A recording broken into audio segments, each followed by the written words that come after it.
Good afternoon, everybody. Welcome to this week's CFES Brilliant Pathways webinar titled What Every Student and Their Parents Should Know About Managing Money.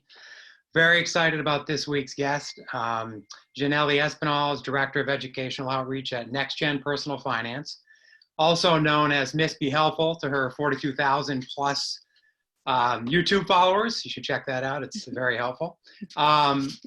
CFES and Yanely, we share a similar passion for helping students in a variety of ways, and we've been talking a lot about one of the areas that we feel is missing, and that's financial literacy.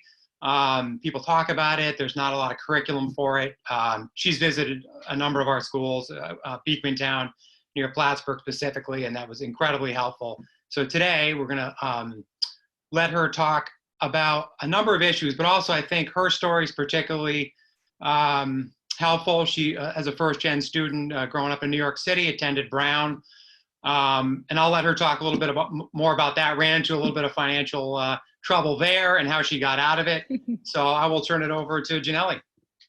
Thank you, John. Well, first of all, I'm really excited to be here today because I know that when I was trying to think about planning for college and getting ready for applying and just arriving to campus, I needed something like this. And I didn't really find a lot of resources around helping first-gen students and low-income students to matriculate to college in terms of like hearing from other peers. Like I saw a lot of like presentations from teachers and from, credit unions and nonprofits, but not a lot of like, hey, just tell me about your personal experience. So I'm hoping that by sharing my personal story, it will help you guys know what to expect and some pitfalls to watch out for and to avoid.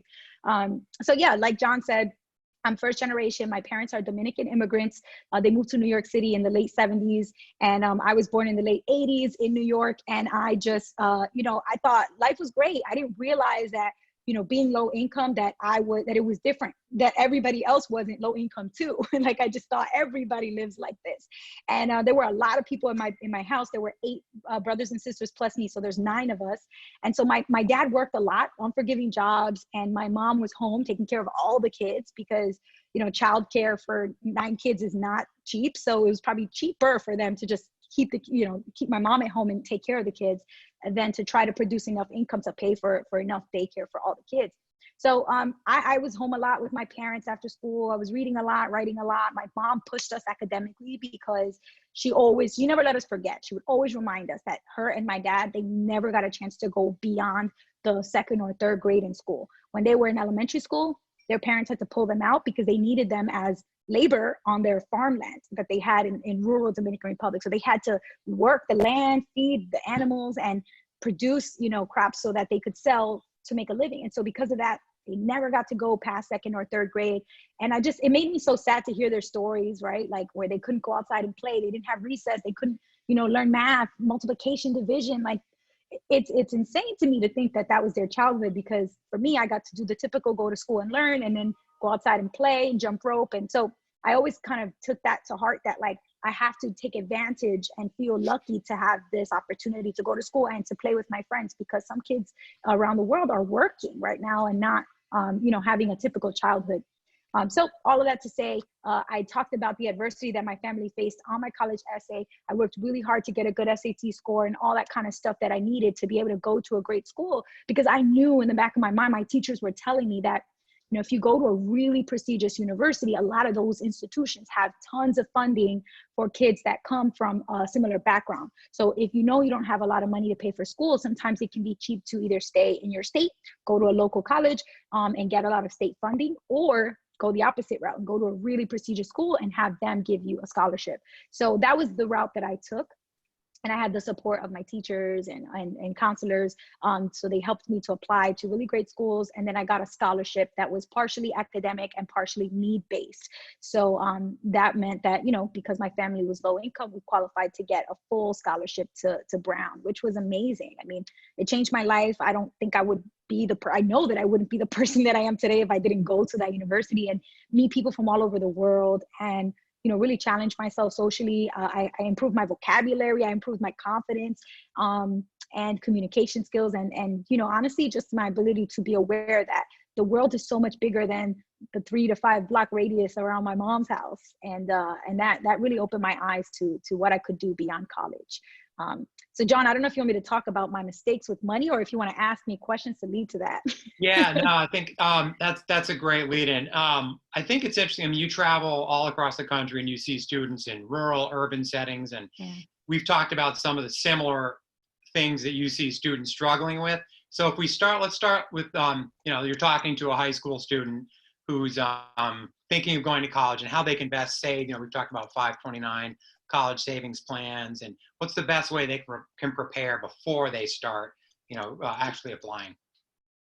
Yeah, I think when it comes to students, taking this into your own hands and trying to get paid internships or work opportunities while you're in high school. That was one of the things that I did. I got I was at an art high school. My major was arts based. So I got an internship at an architecture firm that wasn't far from where I went to school. And after school, 4 days a week, I would walk to the architecture firm, check in with the staff there. And then I would just do things like check emails. I would, make copies. I would do small architectural model projects, like, with my hands. I would, clean up the office, bring coffee, literally anything. Like I was just their go-to intern at the firm. And that gig paid minimum wage. But for a high school student, I didn't have a lot of needs. And so my mom always told me, you have to save a little bit of what you're earning. And then when I went off to college, I had a little bit, I had a couple $100 socked away. It wasn't a lot. It wasn't enough to get me a computer or any of the things that I needed, but it did help me to not go there with absolutely nothing in a checking account, which was nice and which was very helpful. So definitely don't be afraid to find work opportunities. Statistics are showing that less and less teenagers are working. And that's really scary because I know there's a lot of distractions like social media and video games and things that are getting more tempting and more tech savvy, but you got to put some time and effort into generating income while you're young, because it's going to teach you so many skills. It's going to help you come up with a little bit of money. And then in terms of for parents, I would definitely say it's harder if, like, for my family, I honestly don't believe personally that my mom and dad should have been responsible for trying to come up with money for college, because they had 9 kids. Like, imagine trying to pay for 9 kids to go to college, especially when most of us were very successful academically. Like, we all had really good GPAs. Imagine trying to pay the way for all of us to go to college. But I think the important thing for parents is to set the expectation early to the student that, hey, if I don't have a lot of money to contribute to this, but I want you to achieve greatness. So what I need you to do is start looking for scholarships and grants early. And as a parent, you can help. Actually, I'll share a link in the chat box right now. Next Gen Personal Finance has a ton of resources around finding scholarships and grants. So if you guys want to check out some of these resources on the website, they have just an amazing list of places that you can go to find scholarship money, grant money, because this is the type of essentially this is the type of thing that will allow you to get free money. When you take student loans, that's not free money. You're agreeing to pay that back. I didn't really understand that. And so what I would tell students and families to focus on as early as possible, even early elementary school, middle school, trying to get scholarships and grants. I mean, McDonald's has scholarships and grants. The Gates Foundation has scholarships and grants. Beyonce has scholarship program of her own. I mean, just go online and do the research and find out every opportunity that's out there that you qualify for and apply. Because the worst thing that can happen is you don't get the money. And the best thing is you get free money, which is exactly what, more students need. Yeah, that's really helpful. I mean, we've all heard these stories of students coming out with, 6-figure debt from college because they, it's complicated. I worked in higher ed of my own kids that went, sometimes it's not even clear if you're taking a loan out or if they're giving you the money for free, So That's these right. tools that you're providing are extremely helpful. I think once a student gets to college, and this could segue into you talking a little bit about your experience at Brown. So we're moving along here. The student, let's say they follow your advice, they've saved some money, they've taken some good loans and scholarships out, and they get to college.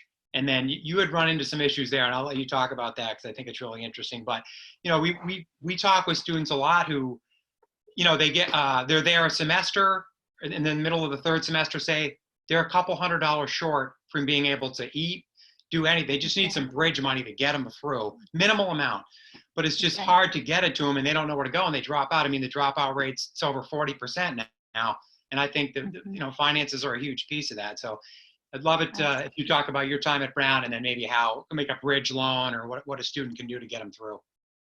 Absolutely. So the first thing that I would say, it starts before you even get to college. It starts with that financial aid award letter. When you get that financial aid award letter, you have to like get like a microscope and look at it with like, you know, like as if it was a scientific specimen. Like you have to look at it in detail to see what exactly does it say? What is exactly the meaning of these dollar amounts? Some of them are going to be free money that will be grants and scholarships. Most of them are not. Most of them are going to be loans. And I think the way that the scholarship award letter or the financial aid award letter is packaged, it's made to look like it's all free money. But the reality is some of it is free money and some of it is not. So I would take out a highlighter and I would highlight anything that's not free money. So if it says loan on there, federal student loan, if it says Perkins loan, if it says, you know, anything related to borrowing the money and having to pay it back. So if the word loan is in it, essentially that's where you highlight. And anything highlighted, add it all up and subtract all the highlighted amounts from the total financial aid award package that you got. So if you were given $30,000 in financial aid, but you know, 15,000 when you add it up was actually loans, then the only amount of free money you actually got is $15,000. The other 15 is you're borrowing and you have to pay that back. So it's really important to have a clear picture. What's free money and what's not my free money on this award letter? Once you do that, then you have a clear picture of what you're going to need to come out of pocket, you know, later, eventually now or later, either in the form of paying back student loans or having to come up with the money yourself. So that is something I wish I had done, because there was a small amount of money, maybe like $1,000 to $2,000 on my financial aid award letter that was actually assumed that it would be a work study loan or work study program. They assumed that I was going to earn money in my student job on campus and use that money to pay for certain things. And I didn't know that that was part of the package. So when I got to campus, of course, I did get a job on campus because I needed the money, but I was using that money for myself to buy, like to decorate my dorm room, to go buy Chipotle pizza, to go bowling with my friends, to go to the movies and to go shopping, right? And so, and sometimes, of course, I used it to buy textbooks. And I one semester I did buy a laptop, which was, you know, thousands of dollars. So a lot of that stuff was going towards that. But eventually I needed to open up credit cards because I just didn't have the cash in my bank account, and the financial aid award letter assumed that I was earning enough money through a working campus job, and I just wasn't, and I was spending a lot. So essentially what I did to bridge that gap was I opened up a student credit card. And a lot of people say like, oh, avoid it, this is the worst thing. The reason why you might hear that is because the interest rate on credit cards is very high. So if you take out a student loan, every $100 that you don't pay back by the end of the year gets charged a small interest rate of somewhere between maybe 5 or 6%. So it means $5 or $6 on top of every 100. So if I borrow $100, the end of my freshman year, I didn't pay it back yet, the balance goes up to $105 or $106. That's 5 or 6%. But with a credit card, the interest rate can be 29%. Legally, they can charge you up to that much. So that means if you don't pay back $100 that you borrowed on a credit card at the end of the year, your balance goes up to $129 or $127 or $125, depending on your interest rate. I didn't realize that the interest rate was so high. And so that's how I got in trouble with credit cards. I just started using them for everything. Whenever I didn't have enough money in the bank, I would just use the credit cards, and then I would just make the minimum payments every single month that was required. So I got stuck in a credit card debt cycle. And by the time I graduated college, I had only one student loan for study abroad, which was $5,000. And then the rest of my debt was credit card debt, which was another almost $18,000. So I had over $20,000 of debt, even though I got a full scholarship to college. And so it really almost didn't make any sense. And it's because a lot of the debt that I had was just the interest, credit card interest fees that I was being charged over those 4 years of only making minimum payments. So I would say if you're going to get a student credit card like I did, it's okay to do that if you feel that it's right for you and your parents support the decision, but you gotta make sure that you're sending more than the minimum payment, and you have to make sure that you're only using that credit card for things that you absolutely need. So a spring break trip with your girlfriends, no, that does not count as an emergency. Do not put that on the credit card. So, you know, there are definitely things I would go back in time and I would change to avoid all the debt that I accumulated, because I could have been smarter about deciding, okay, I don't need to go to Miami with my friends. I can sacrifice that trip. That's too much money and I can't afford it. But I wanted to do everything. And so that's how I ended up getting into debt. Yeah, and then this kind of moves on to, somebody kind of a continuum of students in college. They're accumulating, hopefully not this kind of debt, but Right. talk a little bit about young professionals. So when you did get out, you had a plan and to Yeah. reduce that debt and did so successfully. I'll let you talk a little bit about that. But we've Mhm. also talked about, say you're 22, you just get out of college, and you get a lot of questions about investing and what should a student do when they graduate? How can they, get rid of this? They're all going to have college debt. Everybody's going to have it. Yeah. And then either credit card debt, but also talk a little about investing too. Yeah. Because you get you've got apps out there now, and you get a lot of questions Yes. about Bitcoin. How should I invest? So maybe start with Oh, just yeah. how you kind of handled your situation coming out, and other advice you'd have. That's a great point. Right now, there's so much noise out there and on social media about investing in the stock market, and even on YouTube. Like, there's ads that will pop up about Bitcoin, about Forex trading, and all these penny stocks and things. And I think when you're in your early 20s and you're getting your first real paychecks, it is tempting. It's like you want to jump in and you want to start making money in the stock market. That's just the temptation. But I think the first thing is you got to pause, you got to stop yourself and ask yourself, are you ready to invest? And what it means to be ready to invest means that you've checked off a couple of first steps, right? Because if a baby is born, the baby can't start walking right away. First, they have to sit up on their butt, then they have to learn how to crawl, then they eventually stand up and get their balance, and then they start walking. So there's certain things you have to do first before you invest. So the first thing is you have to make sure that you have a debt repayment plan. You might not be debt free completely. Maybe you have some student loans that you're still paying off. It's okay to invest at the same time that you're paying off debt, but you have to have a plan for that debt. And you have to know, okay, this is what my plan is. I'm going to pay $400 every month. And in 6 or 7 years, I'm going to have paid it all off according to this plan. But if you don't have any idea when you're going to get out of debt, you don't know, you don't really have answers like, oh, I'll be debt free in 6 years or in 9 years. If you don't know that, you got to full stop, pull up a debt repayment calculator. You can do this online anywhere. Debt repayment calculator. Type in the amount of money you owe, the interest rates that you're being charged, and how much money you can afford to pay towards that debt. It will tell you exactly how long it's going to take you to pay it. And then you can change the numbers around. What if I put an extra $25 every month? How long will it take me to get out of debt if I add a little bit? So you can play around with all the numbers and see a different timeline, and then pick the one that's right for you. So that repayment plan is number one. Student loan debt, credit card debt, anything like that. The second thing is savings. Right now, we're all in quarantine because nobody saw this economic downturn coming. No one saw this coming our way. So I think you have to have a cushion in your savings account. If you're early, professional, you just started working, maybe that's 1 month of rent and food and bills. Maybe it's 2 months of rent, food, and bills. Some people like to be very aggressive and have 3 months or 6 months of expenses sitting in a savings account for an emergency. Obviously, that's as you get a little older, your cushion gets bigger. But just start off with a small amount, maybe 1 full month, so that if anything happens and you have to wait a while before or maybe you lose your job, or something happens where your income is not steady, you have that full month protected there in the account, so you can start looking for other sources of income, maybe a new job or maybe some side gigs. So I think definitely debt repayment is number one. Number two is savings account with at least 1 month of expenses. 3 months is ideal. And then once you have those things in place, investing can make sense for you in terms of like extra investing in the stock market.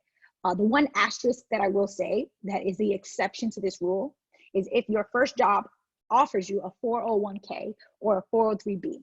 Then in that case, I would say definitely take advantage of it. That most people don't know that is a form of investing in the stock market. When you have a 401k, the money that they take from your paycheck before you get it is going into the stock market. And so you want to take advantage of that opportunity if you have it through your job, but definitely only if your job has a really good plan. So that means that you want to do some research. You want to ask the people at your job about that plan.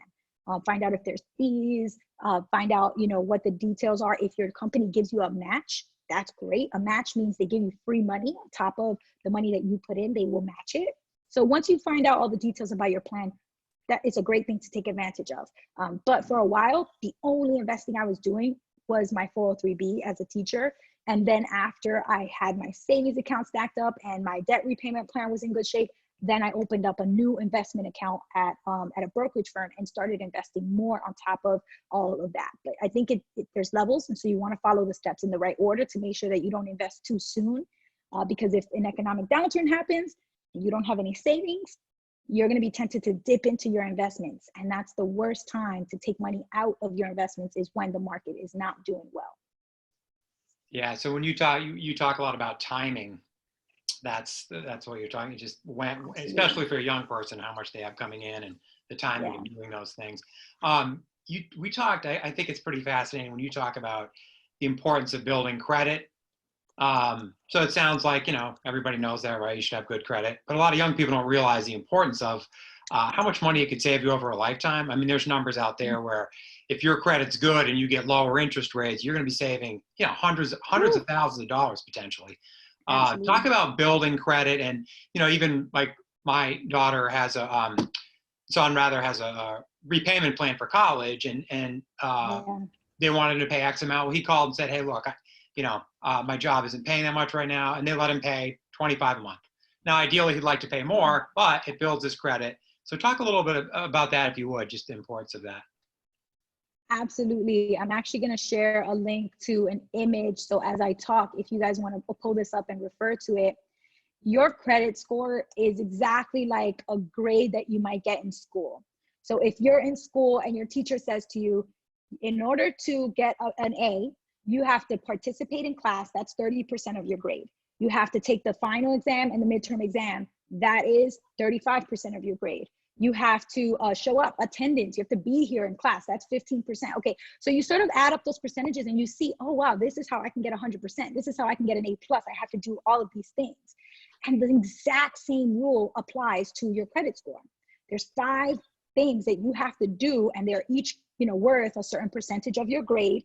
And that grade is your credit score. So when you want to go apply for a loan for, let's say, a car, like an auto loan or car loan, or one day eventually when you want to get a house or even renting an apartment, they're going to check your credit score.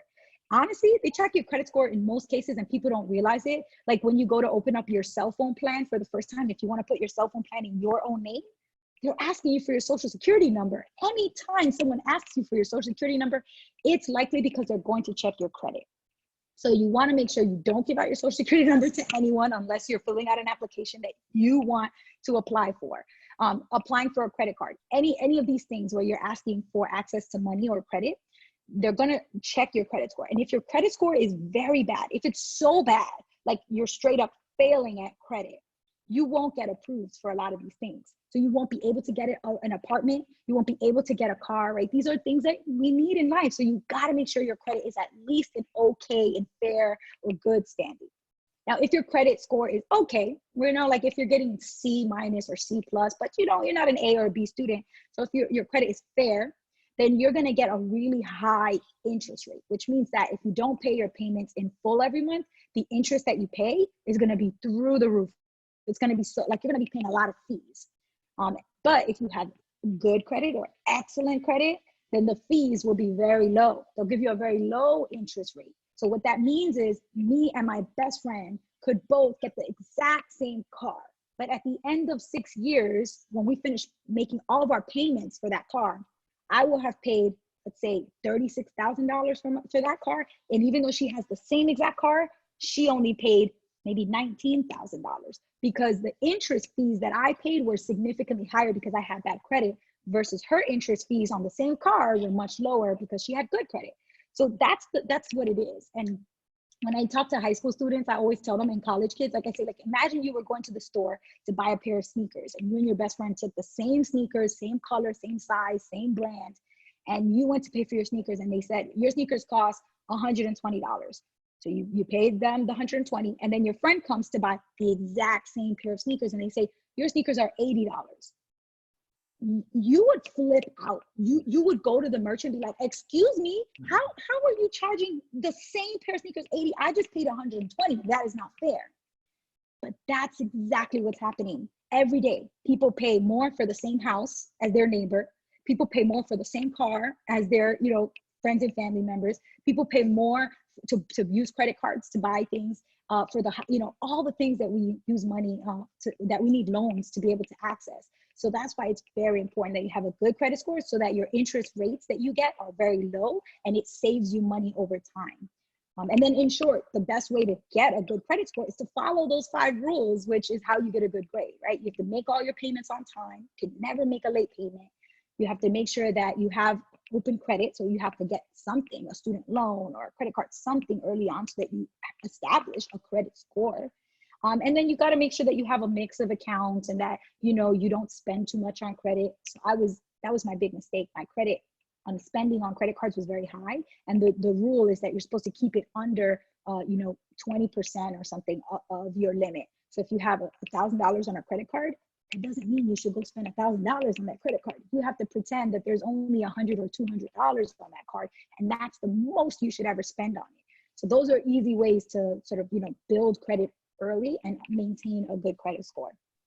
Yeah, that's really helpful. I mean, we talk about the psychology of spending, and we're like, oh, young people, you shouldn't do this, but as adults, a lot of us do some of the things that don't adhere to the 5 rules that you just gave as we should. So it's helpful to a lot of people. Back to timing, just real quick. When you talked about, COVID-19 right now and everything that's going on, the effects that it's having, the anxiety it's creating for, just even applying to college, am I going to go? But then also the financial aspects of it. You had mentioned that you feel like it's affected you in some ways, and I'll let you talk about that in general, but also ways that you can actually capitalize on this situation in terms of maybe making a little money in ways you hadn't thought of before. CFES, we've virtually had to move a lot of our programming online, and that's worked well, but you have some ideas also about some ways people might be successful online and virtually. Absolutely. So I'll talk about some adjustments that I made. Before I answer that question, I saw a question in the Q&A about credit scores. So since we were just talking about credit, I'll answer that and then I'll jump into COVID stuff. So Jasmine Burrell says, can credit scores be effective for those under 18? So let's say a minor has a debit card and uses it for their gym membership, and then that gym, is their credit score affected? So 2 things are in this question. One is, can people under 18 have that get affected to their credit score? And the second piece is debit cards. So I'll talk about the debit cards first. Debit cards have nothing to do with your credit score because you're not borrowing money from anybody. You're using money that's connected in your checking account to that debit card. So if you go to the store and you buy some shampoo and you use your debit card, the money will come right out of your checking account. But if you go to the store to buy shampoo and you use your credit card, the money is going to be lent to you from the bank that credit card is issued by. So if you use a Chase credit card or a Bank of America credit card, Chase, Bank of America, they're lending you the money for the shampoo, and then you're agreeing to pay it back at the end of the month. And if you can't afford to, then you'll pay fees, and then you'll keep paying it slowly until you pay it off. So credit cards, totally different from debit cards. That being said, if you do sign up for something in your name, like a gym membership or a library card or something like that, that's not on a credit card, and they decide, hey, this person's not paying us, and we've been trying to collect this money for 90 days or more. Usually 90 days is the amount of time that they'll try to collect. If you're not responding to them at all, you're ignoring their phone calls or their letters in the mail, they can send you to a collection agency. Once your amount that you owe money, if you have an outstanding balance, goes to a collection agency, that's when it starts to affect your credit negatively. So you want to make sure, even if something is not in your credit, on your credit report, or it's not really technically credit, you want to make sure you still are in good standing with anybody you owe money to. That could be a library card. If you have outstanding book fees, like I never thought that was a big deal. Apparently that can come up on your credit report if they send you to collections for having outstanding late fees.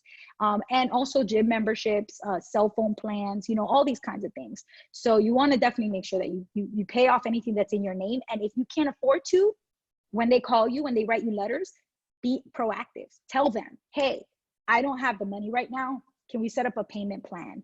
Can I start paying next month? Can you skip this month and then I'll start paying next month? I can only do $15 a month.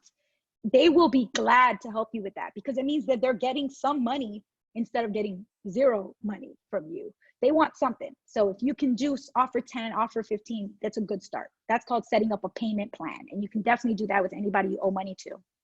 And then the second piece is under 18. Yes, under 18, anybody with a social security number can have credit. So if you have a 2-month-old baby and you want to think ahead, you want to say, when my 2-month-old baby turns 18, I want them to already have excellent credit. If you think like that, and I know people who do this, then what you could do is you could add the baby as an authorized user on your credit card. And then that automatically means they have access to credit. So when they turn 18, they will have 18 years of, of credit history, of, you making payments. Obviously you want to just, put that card away and don't go crazy spending on their name because it could hurt their credit. So using it in the right way, essentially what it does is establishes credit for that child when they're a baby. And then when they go off to college, they already have excellent credit scores. So they can get really good student loans, really low interest rate student credit cards, things that I never had access to because I didn't have a credit score yet. So I got the worst rates. I know one of my coworkers actually does this. Her baby is, I think, 4 years old, and she has him as an authorized user on her credit card so that when he goes off to college, he's going to be in good shape with his credit score, as long as he doesn't do anything to mess it up. So those are ways that you can think about the next generation early, but this is important. If you don't know this, you can't take advantage of it. So a lot of times when there's a lack of financial literacy, if you don't know these rules, you can't do that for your kids. There's plenty of parents that have a credit card and they could add authorized. They just didn't know that they could add their kid as an authorized user to help them establish credit.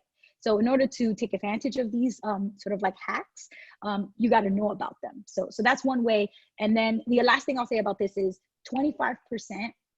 So that's 1 out of every 4 kids under the age of 18, which is technically a minor, is reported every year as having fraud on their credit report without them knowing. So it means you could be 14 years old and some hacker somewhere got access to your social security number, opened up some sort of credit in your name, and now your credit report shows fraudulent activity and you're only 14 years old.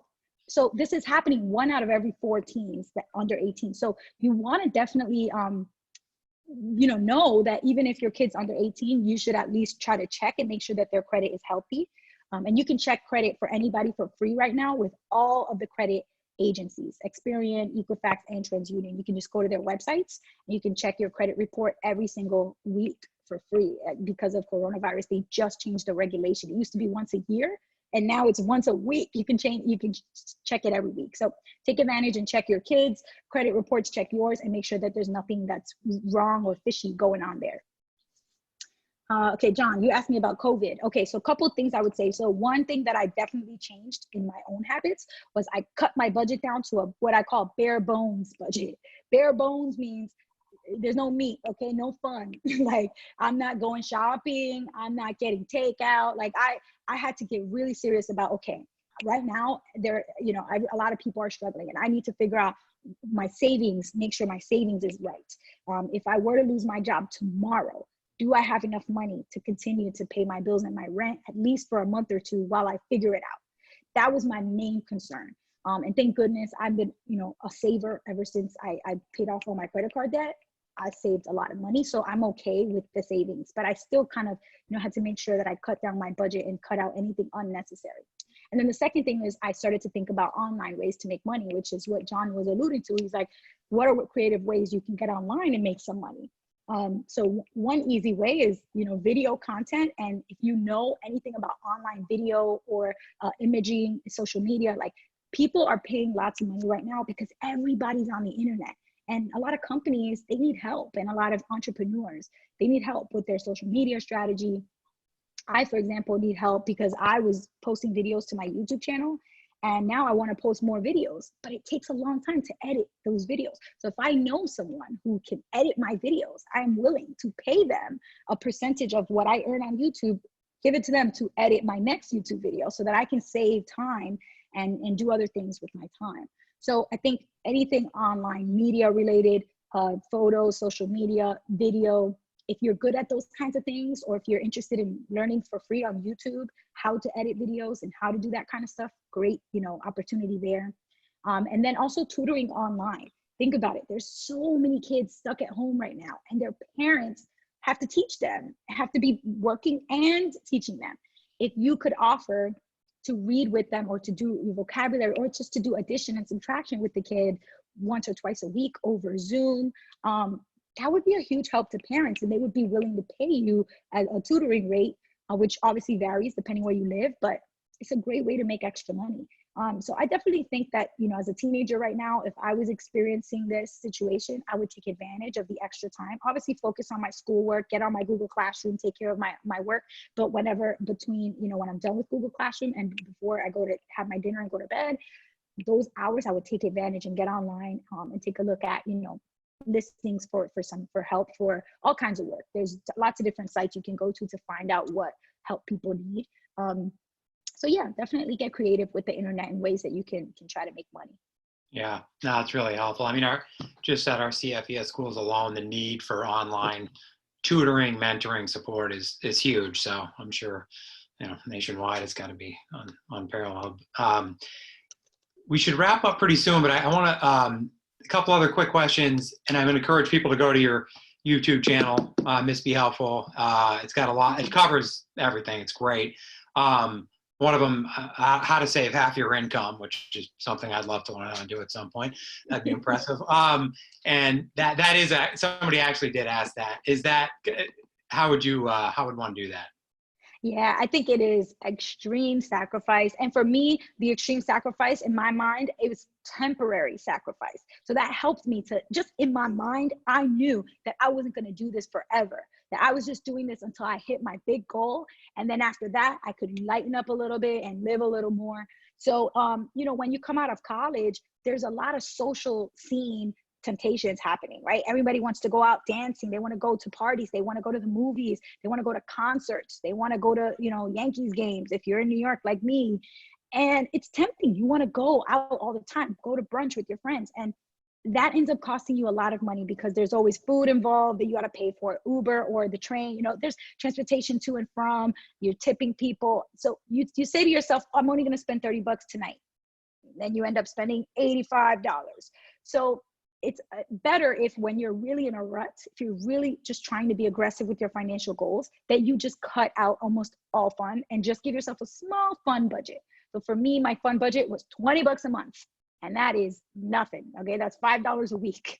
So that meant I could do one big fun thing that cost $20 or two things that cost $10 each. And that was it. The rest of the month, I had to figure out free ways to have fun. That meant going to the parks, going to the beach, going to things that were free, you know, free food festivals. I was taking advantage of, you know, in New York City, there's so many free things to do. And if not, then I would just take advantage of what I could do online. So there's meetups that are free, virtual meetups. I would meet interesting people that had interesting interests similar to mine. Like I joined a sewing meetup and I, you know, started talking to other people that sew because my mom taught me to sew and I have a little sewing machine, but I wasn't really sewing. So I was like, well, I'm trying not to spend any money. So maybe I could sew more. Well, when I joined that sewing meetup, the girls encouraged me to open up an Etsy shop. So I started selling things that I was sewing on Etsy. Guess what? I was making a lot of money because people were buying little purses and little wallets, zipper bags that I was making at home on Etsy. So I know it sounds a little weird to think like, oh man, what kind of life is that? But I did that for 2 years, a little bit under 2 years. And I was able to pay off all $20,000 of debt that I had. And, you know, for somebody in my position, that for me, it was huge because it means breaking the cycle of poverty. It means breaking the cycle from one generation to the next of being stuck in debt, of not having, you know, access to financial resources. That's why it was so important to me.